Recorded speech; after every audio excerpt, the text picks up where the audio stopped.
इसको हिंदू मुस्लिम के नाते ना देखा जाए। वक्फ बोर्ड की जो किराएदार मुसलमान है वो भी दुखी है। मेरा तो ये मानना है कि संशोधन जो है अच्छा सरकार की तरफ से पहल है। अब एक दीवार को प्लस्तर जो टूट गया उसको भी करवाने के लिए आपको जूतियां घस जाती लोगों की परमिशन लेने के लिए वक्फ के दफ्तर में। जो पलायन करके आया है या जिसकी 50 साल पहले की ज़मीन उसने खरीदी है उसको जो है अपनी ज़मीन मालिकाना हक मिलेगा। तो साधन संपन्न लोग ही जो है वक्फ का फ़ायदा उठा रहे हैं। आम मुसलमान से, यदि गरीब मुसलमान से पूछोगे उसको वक्फ का कोई फ़ायदा नहीं है। जी सर, वक्फ बोर्ड को लेकर एक विधेयक आ रहा है, क्या लगता है कि इस विधेयक को किस तरह देखते हैं? अमेंडमेंट जो होने वाली है इसमें न्यायालय में जाने की जो है अनुमति जो है एक सही कदम होगा कि नहीं? ये एक सही कदम होगा और लोगों को न्याय मिलेगा।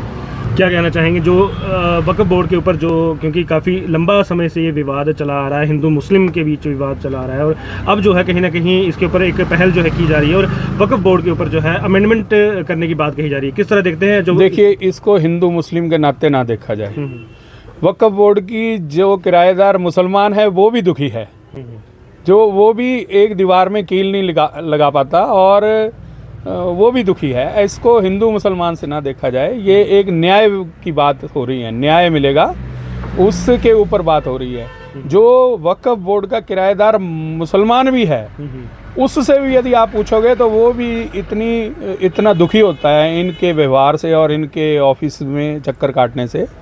जो जितना हिंदू दुखी होता है उतना ही मुसलमान भी दुखी होता है। ऐसा कुछ नहीं है कि ये हिंदू मुसलमान का बिल है, ये बिल्कुल गलत है। इनकी जो संपत्ति है वो डिजिटल होगी, क्या लगता है कि इससे जो लोग हैं उसकी संपत्ति की सही जानकारी उनको मिल? हाँ, रिकॉर्ड डिजिटल होगा और आपको ये है कि भी वो अब जैसे किसी भी ज़मीन को वक्फ अपना कर देता है वो फिर वो उस पर रोक लगेगी। वक्फ की जो संपत्ति है उसमें अवैध जो कब्जे हो रहे हैं उसको किस तरह देखते हैं? देखो, जो अवैध कब्जे हो रहे हैं वो तो वक्फ के लोगों की मिली भगत से होते हैं ना, ऐसे नहीं होते हैं। जो इन्फ्लुएंशियल लोग हैं, जो साधन संपन्न लोग हैं, जो वक्फ में एक वर्चस्व रखते हैं कई सालों से, जो वक्फ के मेंबर हैं, उनके कारण हो रहा है।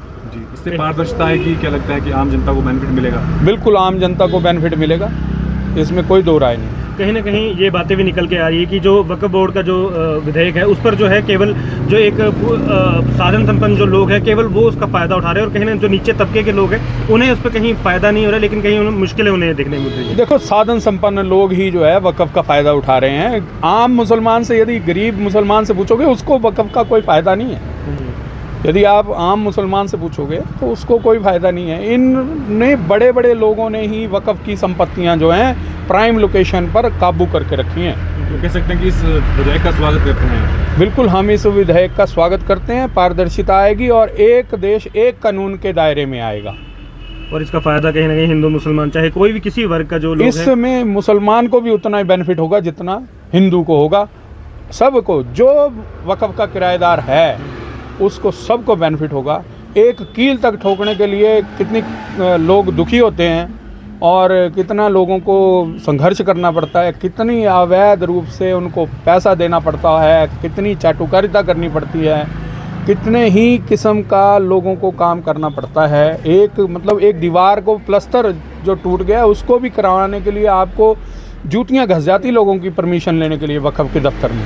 लोग जो इस अमेंडमेंट का जो है विरोध कर रहे हैं उन्हें क्या संदेश देना चाहिए? देखिए, उन्हें प्रॉपर समझ नहीं है कि ये कानून है किस लिए।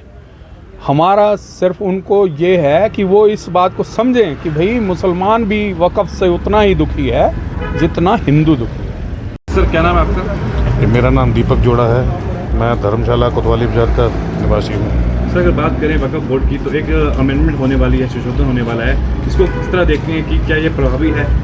ये बहुत प्रभावी रहेगा। वक्फ बोर्ड में संशोधन का जो बिल आ रहा है, विधेयक आ रहा है, वो बहुत प्रभावी रहेगा। क्योंकि मेरा मानना ये है कि जैसे उधर से पलायन करके 1947 में जैसे हिंदू लोग आए थे और यहाँ से मुसलमान अपनी प्रॉपर्टियाँ छोड़ कर गए थे और वहाँ के जो हिंदू आए हैं उनकी प्रॉपर्टीज़ जो है यहाँ से गए मुसलमानों को दे दी गई। पर यहाँ से जो मुसलमान गए थे, यहाँ पे जो हिंदू आगे बसे हैं, उनकी प्रॉपर्टीज़ वक्फ बोर्ड में ने कैसे कब्जा ली? वो तो हिंदुओं की होनी चाहिए थी, वहाँ से जो पलायन करके आए। क्या लगता है इसलिए ट्रांसपेरेंसी रहेगी, पारदर्शिता होगी? बिल्कुल पारदर्शिता होगी और हर एक बंदे को जो पलायन करके आया है या जिसकी 50 साल पहले की ज़मीन उसने खरीदी है उसको जो है अपनी ज़मीन मालिकाना हक मिलेगा। इसमें भ्रष्टाचार कम होगा या बढ़ेगा? बिल्कुल, भ्रष्टाचार तो बहुत कम होगा। जैसे वक्फ बोर्ड में भ्रष्टाचार है, कई हमने मामले ऐसे देखे हैं, और यूपी में, बिहार में ऐसे कई वक्फ बोर्ड के मामले हमने देखे हैं। कहीं ना कहीं जो मुस्लिम वर्ग है वो कहते हैं कि इस पर संशोधन नहीं होना चाहिए, और कहीं ना कहीं मुस्लिम वर्ग का ये कहना है कि ये प्रॉपर्टी उनसे जुड़ी हुई है और उन्हें जो है इसका पूरा किराया और ये चीज़ें मिलनी चाहिए। देखिए जी, जैसे मैंने पहले बोला था कि जो हिंदू लोग वहाँ से पलायन करके आए थे, उनकी प्रॉपर्टीज़ पाकिस्तान में जैसे रह गई थी, तो वो यहाँ से जो मुसलमान गए उनको दे दी गई थी प्रॉपर्टीज़। उसका कोई वो नहीं बना, उसका कोई बोर्ड नहीं बना। अब ये वहाँ से जो हिंदू आए हैं उनको भी तो प्रॉपर्टीज़ का हक है यहाँ पे। यहाँ से जो मुसलमान गए थे उनके प्रॉपर्टीज़ के ऊपर हक है, वो हिंदुओं की होनी चाहिए। जो लोग इस पे प्रभावित हो रहे हैं, वक्फ बोर्ड की लैंड जिसमें आ गई हैं वो प्रभावित हो रहे हैं, उनके लिए क्या कुछ कहना चाहेंगे? उनकी लैंड जैसे बिल में संशोधन हो रहा है, प्रभावित तो नहीं होंगे। उनको पारदर्शिता में अपनी जो है ज़मीनें मिल जाएंगी। मेरा तो ये मानना है कि संशोधन जो है अच्छा सरकार की तरफ से पहल है।